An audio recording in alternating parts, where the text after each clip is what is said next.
End Times and the Secret of the Mahdi by Dr. Michael Youssef, Ph.D. Part 4. The New Heaven and the New Earth. Setting Our Minds On. Things Above. In February 2015, the internet news site Salon posted an article called 10 Reasons the Christian Heaven Would Actually Be Hell. Isn't that amazing? There's so much hate on the internet that even heaven gets a bad review.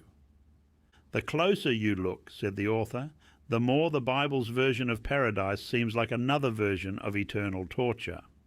Here are some of the reasons this writer gives for saying that heaven would be hell. First, everyone in heaven would be perfect, so we would all be the same. Perfect means finished and complete, the writer explained. It means there's no room for improvement, for change and growth. Perfection is sterile in every sense of the word. Who wants to live forever with a bunch of perfect people? Who wants to live in a world where no one would ever lie to you, steal from you, or murder you? But where does this writer get the idea that perfection means sameness? God made each of us as unique human beings with a unique set of personality traits. The fact that we will be morally and spiritually perfect in heaven doesn't mean that we will all be cookie-cutter creations. We will still be the unique, one-of-a-kind individuals God created us to be, yet gloriously and wonderfully perfected. Second, this writer says that heaven will be boring because most exhilarating experiences require risk, flying down a ski slope almost out of control, jumping out of airplanes, racing cars, surfing, performing. If it's excitement you want, I truly believe that heaven will be a place of unimaginable exhilaration, where we will be able to visit the far reaches of our vast universe, experience emotions we can't even imagine right now, and engage our resurrection minds and resurrection bodies in adventures that are infinitely beyond anything we have ever known in this life. Third, this writer claims that free will ceases to exist in heaven. The writer explains, in heaven there is no sin, no option to sin, and so, by Christianity's own definition, no free will. No free will in heaven. I've never seen that verse in the Bible. Where do the scriptures tell us that God takes away our free will once we get to heaven? We will be free in heaven, more free than we have ever been during our earthly lives.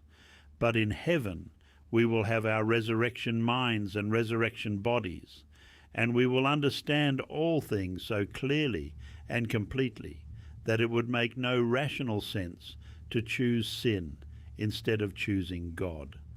Toddlers who have limited knowledge and limited understanding will drink poison and play in the street simply because they don't know any better. If you take away their poison and yank them out of the street, they think you're being mean for taking away their free will. But when that child becomes an adult, he no longer wants to drink poison or play in the street because his knowledge is more complete. In the same way, we will have free will in heaven, but we will no longer want to do the sinful, foolish, self-destructive things that once seemed so appealing to us. The writer goes on offering reason after reason that no person in his or her right mind should ever want to go to heaven. And the rest of those reasons are just as specious as the ones I discussed here. Now consider this. Doesn't this sound like exactly the kind of propaganda you would expect from Satan? Doesn't this sound just like our adversary's voice? Why would anybody want to go to a miserable place like heaven? All the really cool people are going to hell. Heaven is for losers and squares. Take it from me. Hell is the place to be. So if you think heaven is going to be a miserable, boring experience, I want you to know that you've been duped. Satan has sold you a bill of goods.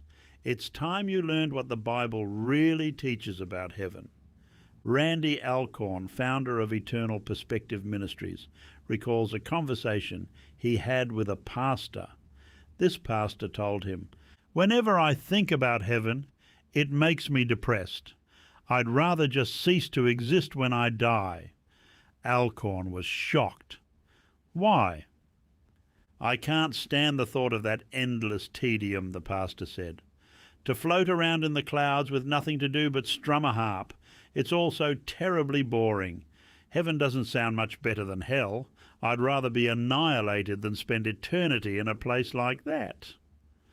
Alcorn had to shake his head and wonder, where did this Bible-believing, seminary-educated pastor get such a view of heaven? Certainly not from Scripture. It's shocking how many Bible-believing Christians are afraid of the life to come.